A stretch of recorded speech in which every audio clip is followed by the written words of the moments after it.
New York Harbor. Travelers in first and second and third class went straight ashore. Steerage passengers were sent to Ellis Island by ferry.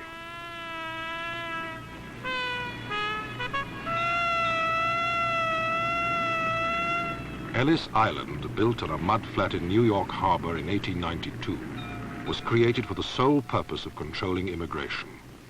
It was the place immigrants feared most. America had once been open to anyone who cared to come. Those days were over. On Ellis Island, the immigrants faced a maze of restrictions, exclusions, health checks, prohibitions. You mustn't have a job waiting for you, but you mustn't be too poor. Too clever, and you might be thought an anarchist. Too slow might mean you were feeble-minded.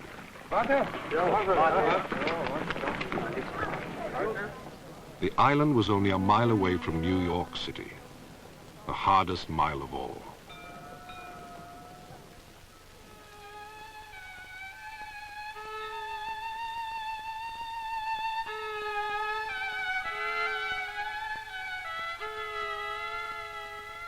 Before it closed down in 1954, 16 million people had passed through Ellis Island.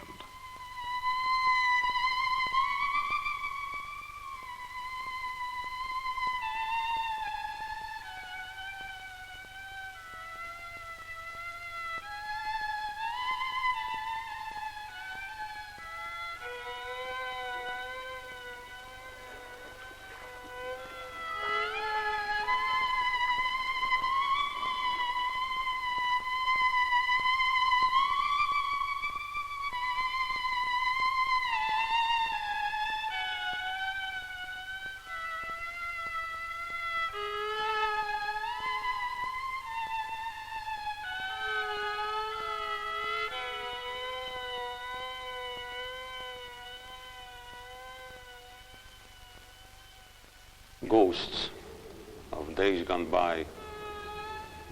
I remember this hall, having come here as an immigrant, I've gone through it, landed in the United States.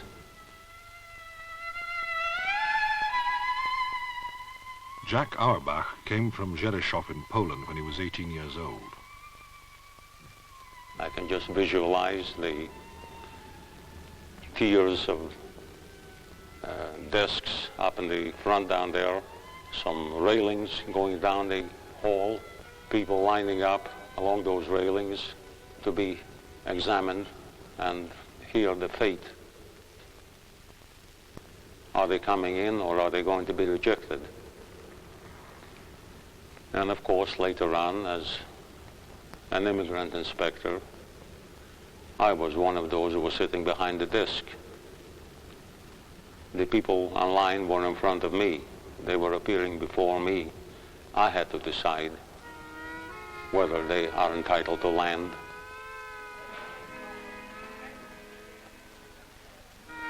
Many of these immigrants came from countries where government was held in awe. Government was not part of them, it was above them. Government was something to be feared. And any time they had to appear before a government official, they knew that trouble might ensue, even without any rhyme or reason sometimes.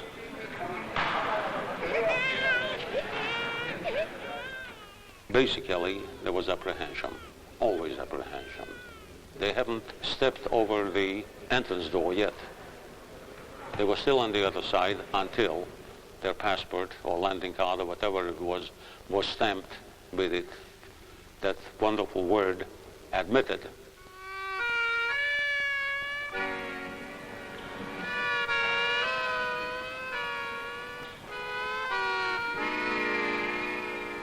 Very, very mixed feelings. Lots of hope, lots of anticipations, and most of all, bewildered.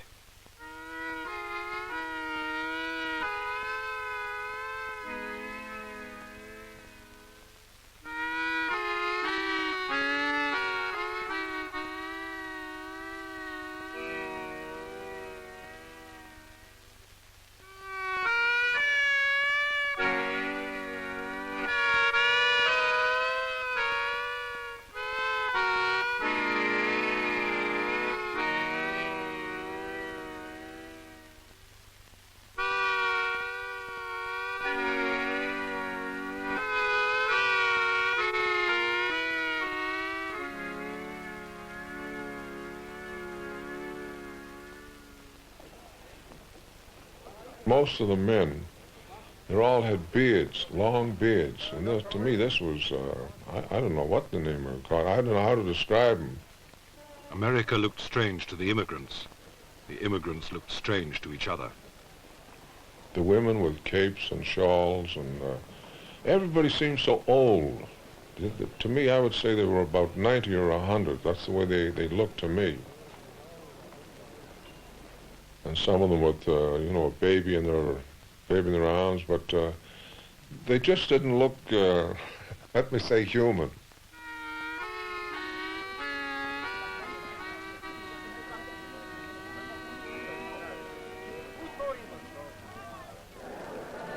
Just like cattle. That's the way everybody was lined up, and that's the way you went through it.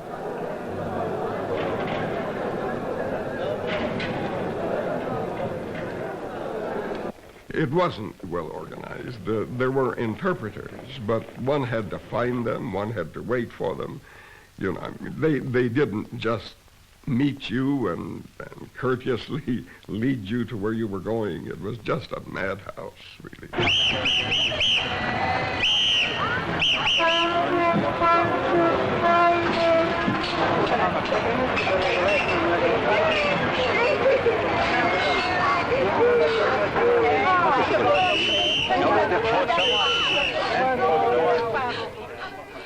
At that time, we hired persons as immigrant inspectors because they had to have a strong personality. Some people have said that the type of a person we wanted as an immigrant inspector would make a good streetcar conductor at that time, without any offense to streetcar conductors, because you wanted somebody who could control a situation, who could communicate with people who couldn't understand his language just by the tone of his voice and by his personality. And when they wanted something done, it was very clear that they were commanding that something be done.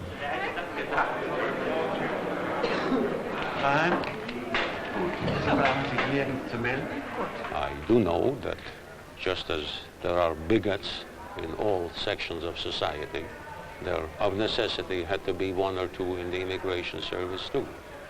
One specific individual had a certain phobia about what we call aliens, and to whom he often, if not invariably, referred to as bozos or bohunks. I didn't like it. It riled me, naturally. There wasn't a thing I can do about it. He was a Native American. I was a newly franchised citizen, relatively so. At that time, there were 1,500 Italians being dumped, literally dumped, every day. 1,500 a day.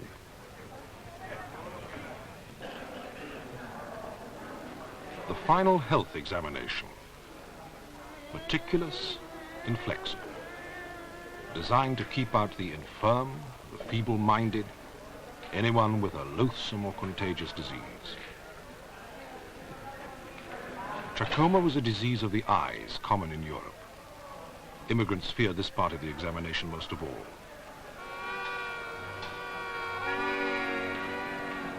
Suspects were marked and set apart.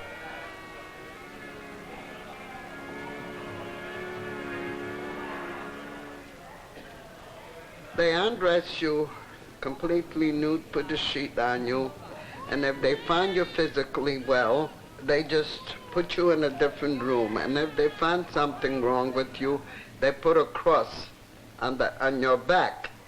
And all of a sudden I found out that I had a cross on my back. And I started to ask questions, why? And they told me that I had trachoma.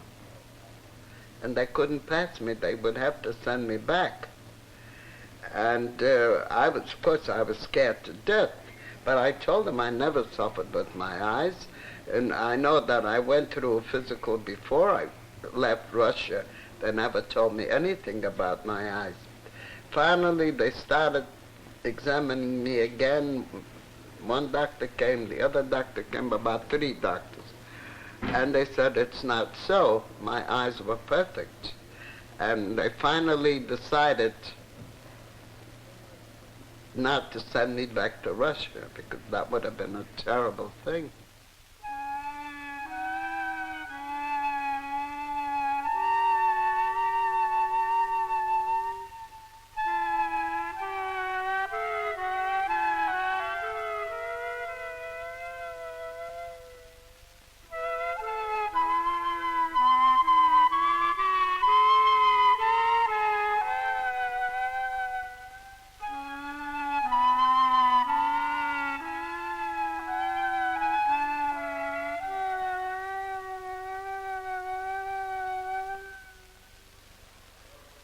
Misunderstandings were bound to arise when people of different languages converse with somebody who doesn't understand their language.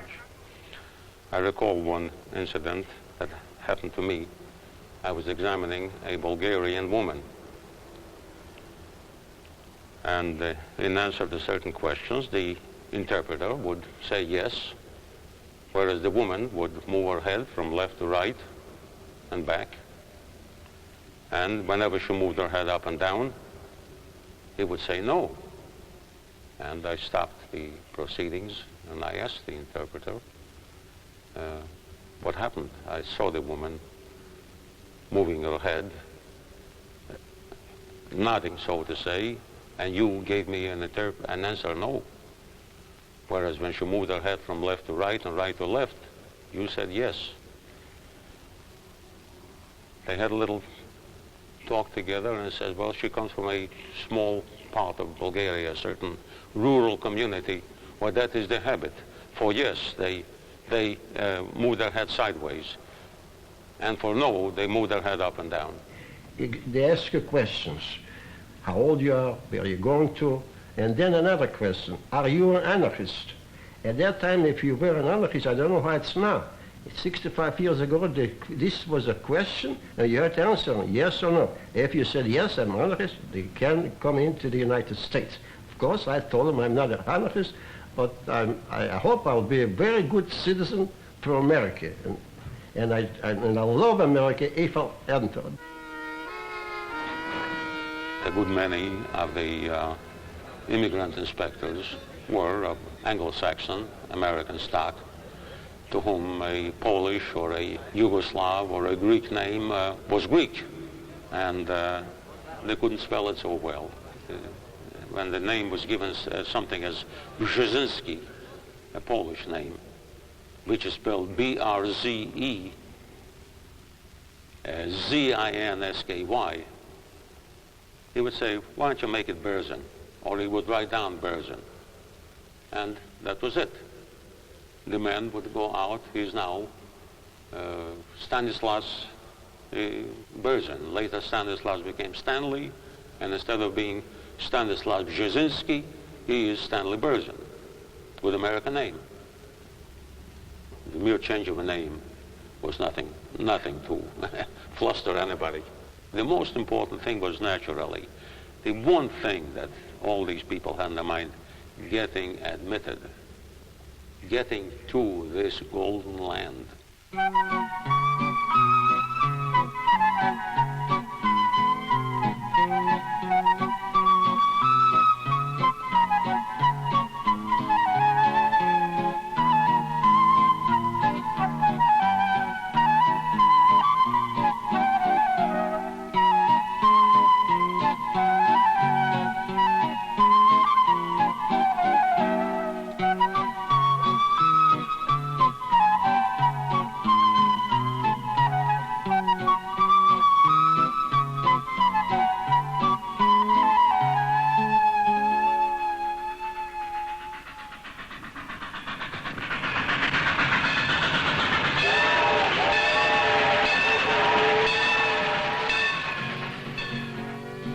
Golden land.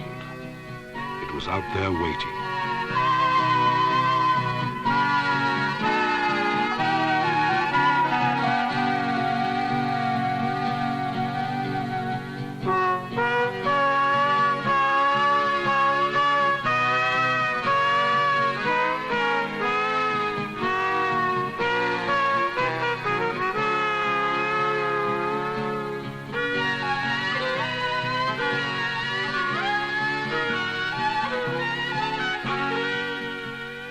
Riches from the ground, wealth to be won. 100 million Americans now, and room for 100 million more. An open country, open prairies, and open sewers. Immigrants dreamed of streets paved with gold. Sometimes they weren't paved at all. The idea we have when we are in Russia, that America's a land of milk and honey. That you just go around and you'll pick the money off the street and put it in your pocket. But of course, when we come here, we find it different.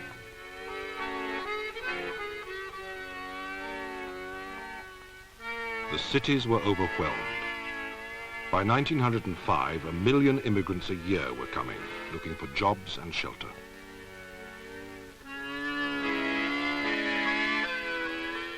Shanty towns in the richest country in the world.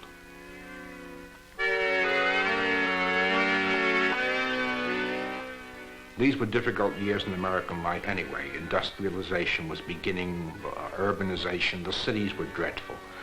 They were packed into these slums and they were packed into the ghettos.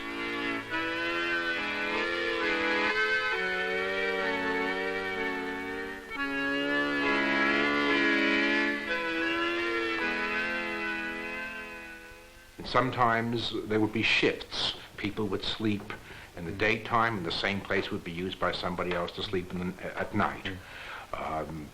It is estimated that the population concentration of the east side at this point was more severe than that of Bombay in India.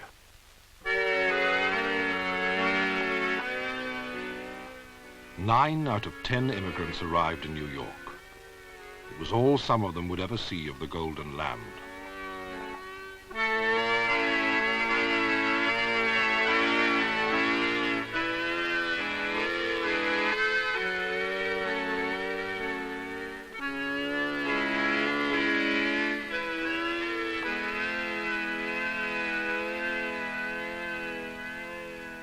American youth don't know what the immigrant at that time had to go through when he comes in a land, a strange land, good land, but they have no, you can talk. You don't know what people are talking to you, and you don't know what you ask them, and you're lost. But gradually, I overcome that. I went to the night schools, and I started to learn English, and read and write, and I made a nice living by being a peddler, and I was very happy, and I always said, God bless America. That America is good to the immigrants, and we are going to be good to America.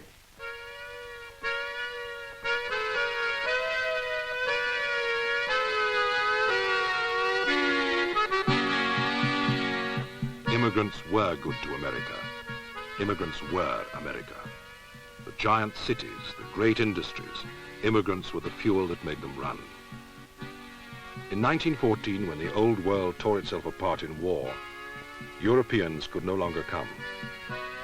America would now be built by those already there.